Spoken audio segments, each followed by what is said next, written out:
L'objectif de la vidéo est de voir comment on peut s'aider d'un graphique pour définir les différentes classes quand on veut faire la loi de Pareto ou la méthode ABC dans la gestion des stocks. Donc ici, je vais sélectionner les références de mes articles, le CATTC annuel qu'il représente, c'est classé dans l'ordre décroissant, et la part cumulée en pourcent que ça représente du CA. Ensuite, je lance la création d'un graphique, je prends colonne et ligne,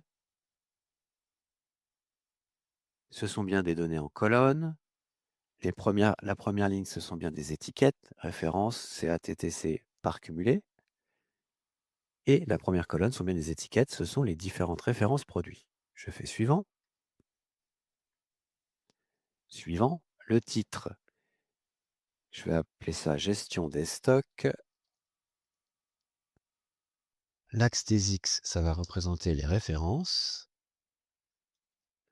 Et l'axe des Y, ça va être les CA, TTC annuels. Je fais terminer. Ensuite, je vais ajouter un deuxième axe ici, Y, pour mettre les pourcentages cumulés dessus. Donc pour faire ça, je fais bouton droit, insérer, supprimer des axes. Je demande un axe secondaire Y. Et je double-clique sur la ligne rouge, là, des pourcentages cumulés, pour lui dire de se positionner sur l'axe Y secondaire. Et donc ici, j'ai un graphique qui m'indique que 80%